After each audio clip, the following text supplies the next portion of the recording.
आनंद गोपी गोपिंदनाएं प्रदान होकर के रास मंडल में एक गोपी है, एक कृष्ण है, एक गोपी है, एक कृष्ण का दर्शन प्रदान कर रही है।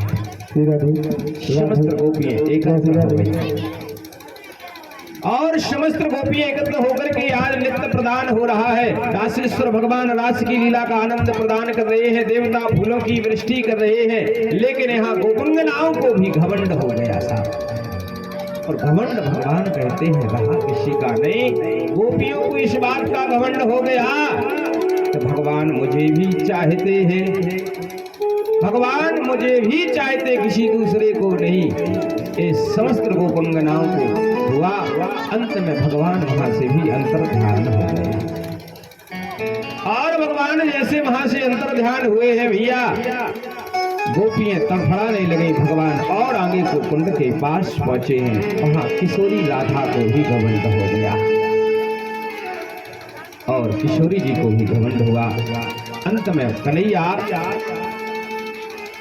हम थक गए हैं, हम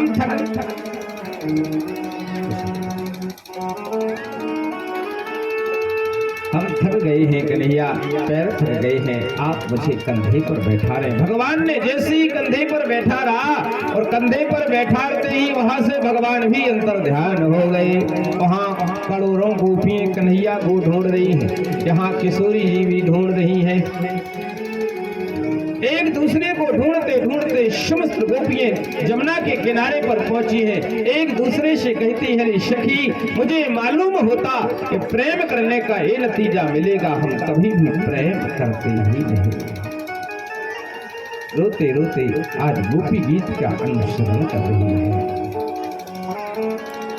सुखदेव कहते हैं राजे ऐसे विलाप कर रही हैं जैसे मानस के बीच में जब राम जी को वनवास हुआ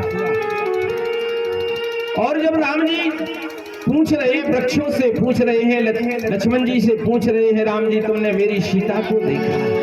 वृक्षों को लिपट करके रोकते हुए पहुंचे गोस्वामी जी लिख रहे हैं, लक्ष्मण समुझाए बहु भांति पूछत चले लता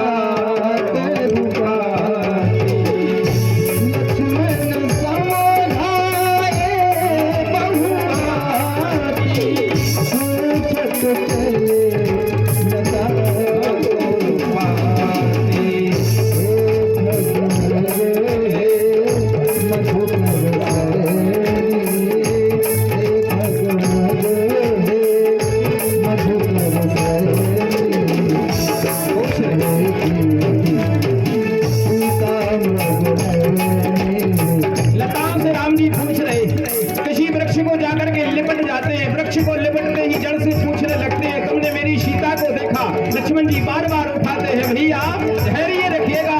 सूर्य भगवान से प्रार्थना करते हैं, सूर्य तुमने तो देखा होगा मेरी सीता को जाते हुए सूर्य को प्रणाम करते हैं, कभी बालू को पकड़ लेते हैं, कभी पत्थर को लिपट जाते हैं, कभी लक्ष्मण को लिपट करके कहते हैं, लक्ष्मण तुमने मेरी सीता को देखा? खग मर्गों से कह रहे हैं, हे खग हे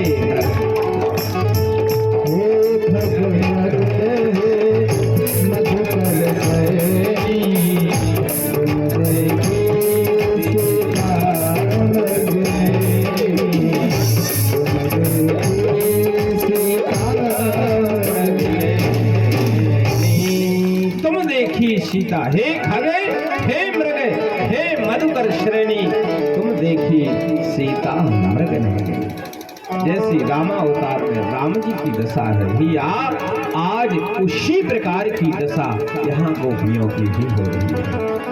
एक दूसरे को पूछती है, तुमने मेरी शाम को देखा? तुमने मेरी शाम को देखा? करते करते अनुकरण करते हुए समस्त गोपियां जमुना के किनारे पर पहुंची हैं और यहाँ गोपी गीत गाना प्रारंभ हो गया। जयती तेधिकम जन्मेना ब्रजा शाश्वत त्रही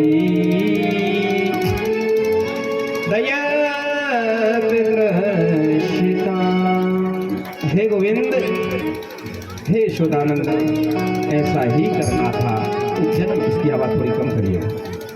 यदि ऐसा ही करना था तो आपने जन्म क्यों दिया? जयति तेधिकम जन्मिना ब्रजा, जन्म ही देना था तो ब्रज में नहीं आप बनाते, ब्रज से बाहर जन्म होता तो ये आँखें आपसे नहीं लगती। दृश्यताम दीक्षता होता। प्रभु यदि आपने आंखें ही दे दी, जब आपने अंधा बनाया होता तो आंखों से देखते नहीं, अब जब आपने आंखें बनाई है तो इनसे देख करके मुझे आपसे प्रेम हो गया कन्हैया, आपसे माधुर्य प्राप्त हो गया। देखिए भगवान बाहर से नहीं देखे जाते, भगवान तो अंदर निवास करते। एक बार बाबा सूरदास जंगल में जा रहे हैं, जंगल में जाते जाते बाबा सूर का पैर एक गड्ढे में पड़ा और जैसे बाबा का पैर गड्ढे में पड़ा, अब रात को 12 बजे वहां कौन रखा है? गोविंद भगवान को बनाया, भगवान बालक बनकर के आए, बाबा के पैर को बाहर निकाला,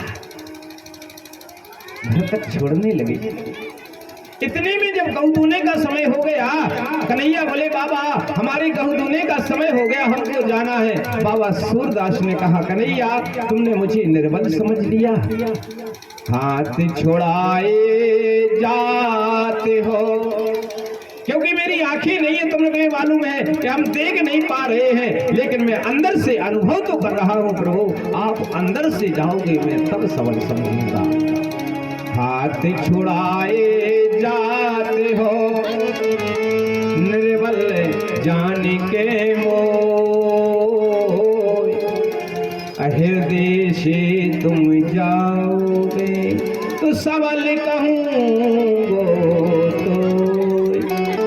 तो मेरे हृदय में विराजमान है, हृदय से जाकर के दिखा बाहर तब मैं तुझे समझूंगा। भैया भगवान हम और आप में सब में हरि व्याप्त है। एक राजा था, इसकी आवाज अच्छी बनाए भैया, अच्छी आवाज बना करके खड़ रही है। राजा था, राजा बार बार संत से कहता था कि भगवान कहाँ रहते हैं, भगवान कहाँ है? संत ने बोला भैया हरि व्यापक सर्वत्र, भगवान सब में रहते हैं। लेकिन राजा तो राजा ठहरा।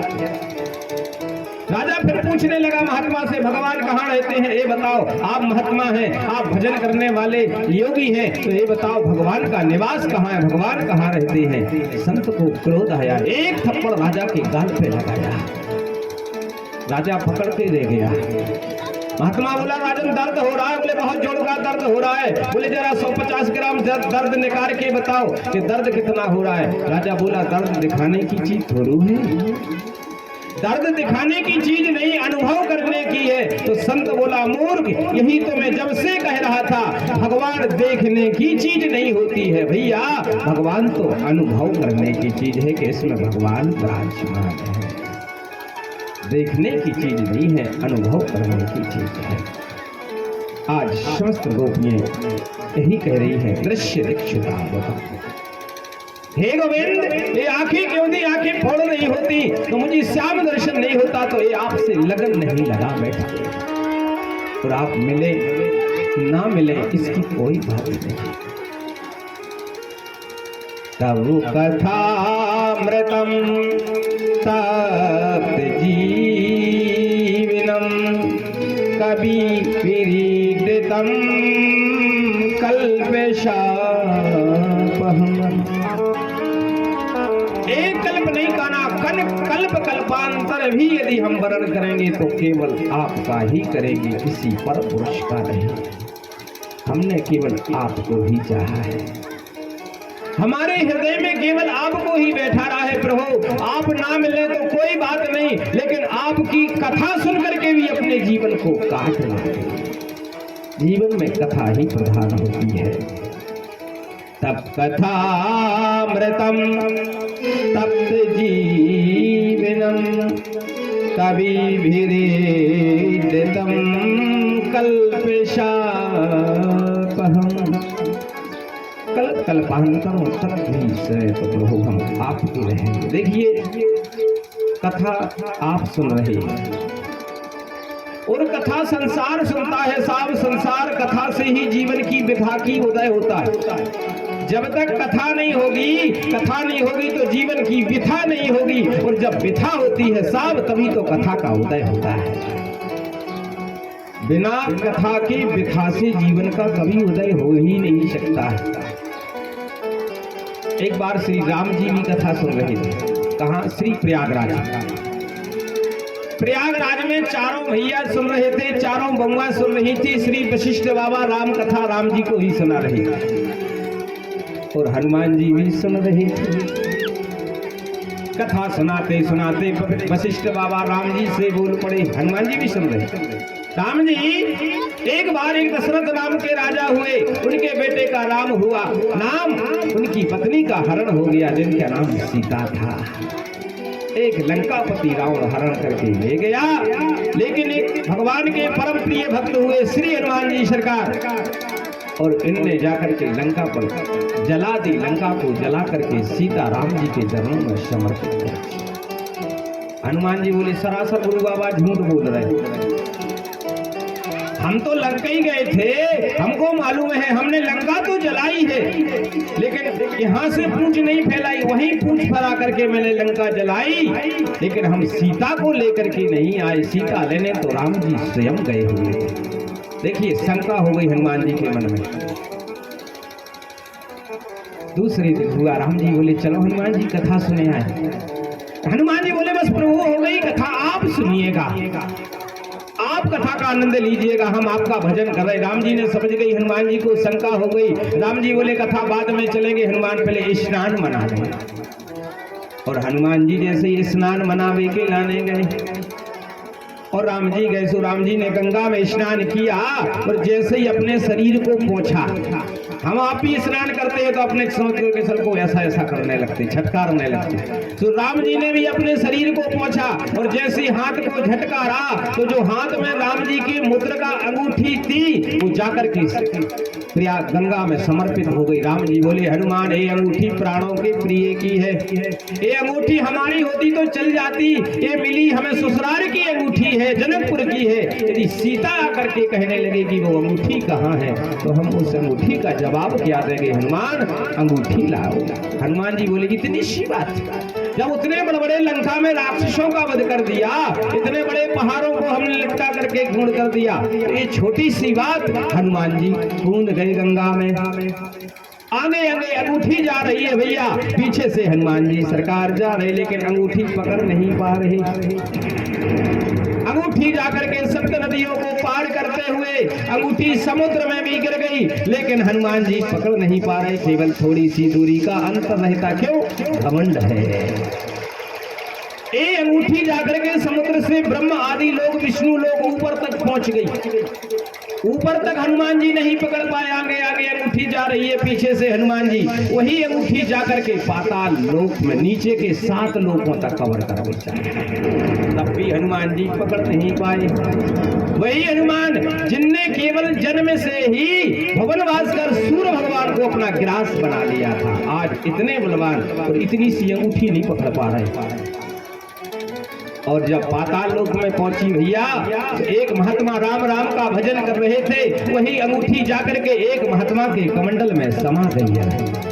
समुद्र में नहीं समानी, ब्रह्म लोकों में नहीं समानी भैया, पाताल लोक में नहीं, और एक इतने से महात्मा के कमंडल में जाकर के समा गई। हनुमान जी भी तत्काल कूदे, और हनुमान जी जैसे कूदे तो नीचे वाले हनुमान जी बोल पड़े, आइए हनुमान जी।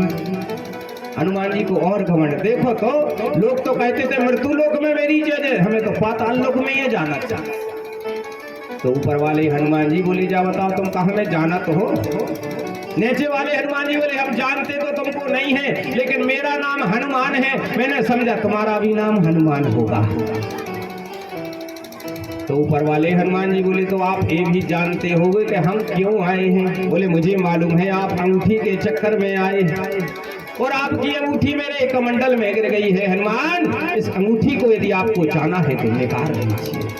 हनुमान जी निकालने लगे उस अंगूठी को। निकालते निकालते सुबह से शाम हो गई, लेकिन थक गए हनुमान जी। जितनी अंगूठी निकालते हैं साहब, उससे कई हजार गुना फिर प्राप्त हो जाती, प्रकट हो जाती उस कमंडल में।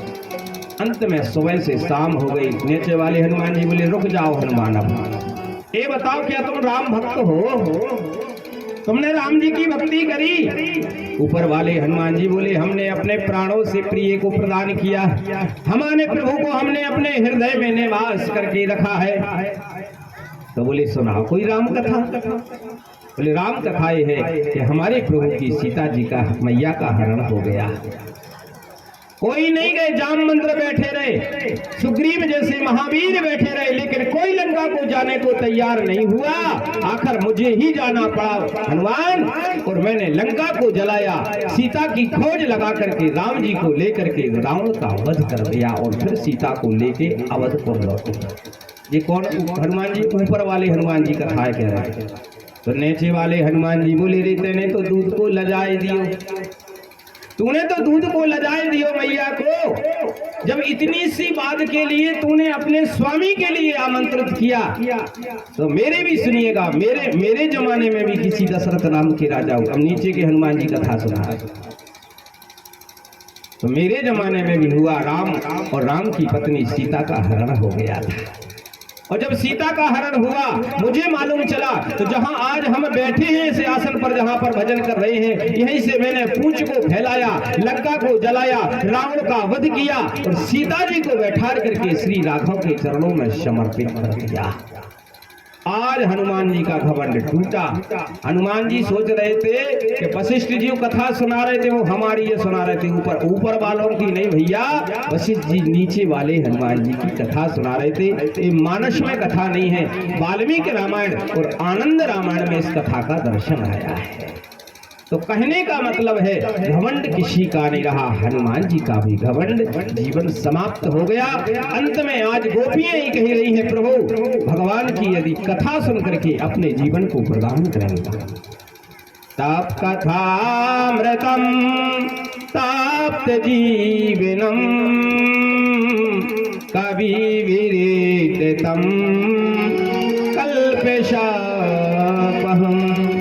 कल्प कल्पांतर यदि बीत जाए तो भी हम केवल आपका ही वर्ण करेंगे। अंत में गोपियां झुंड एक दूसरे का वर्ण करती, कभी सूर्पनखा, कोई पूतना बनती है, कोई बकासुर बनती है, कोई तृणावृत बनती है, एक दूसरी रो रही है। एक कहती है मैं ऐसी जानती कि प्रेम करने का ये नतीजा निकलेगा ना, हम कदापि प्रेम करते ही नहीं। मीरा जी कह रही है लाली मेरी लाल की, लाली मेरी लाल की, जित देखूं तित लाल।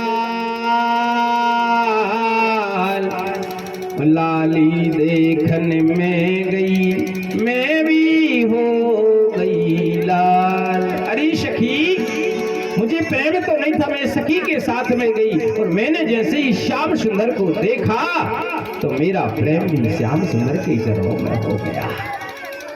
मीरा कहती है जो मैं ऐसी जानती प्रेम करें दुख होए, तो नगर ढिरोरा पीटती प्रेम न करियो को भैया। प्रेम वो चीज है कि अंत में रोना ही पड़ा। मीरा के चरित्र का दर्शन करें, करमेती बाई के जीवन के चरित्र का दर्शन करें। करमेती बाई अंत में जीवन भगवान के चरणों में ही समर्पित किया। मीरा ने भी भगवान के चरणों में जीवन समर्पित किया। पद लिखा है मीरा जी का, एक मीरा एक राधा दोनों ने श्याम को चाहा,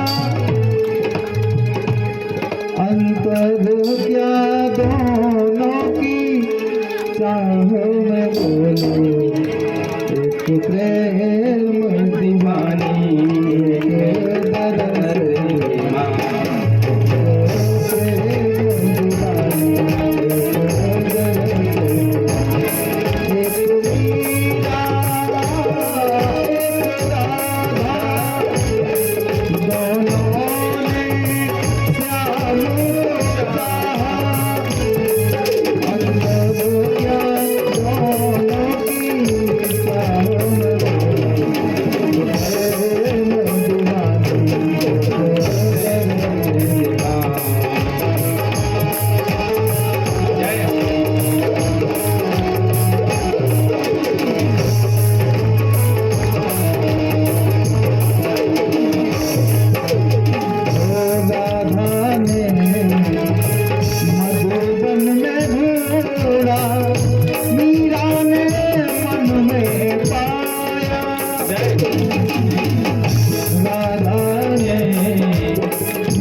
राधे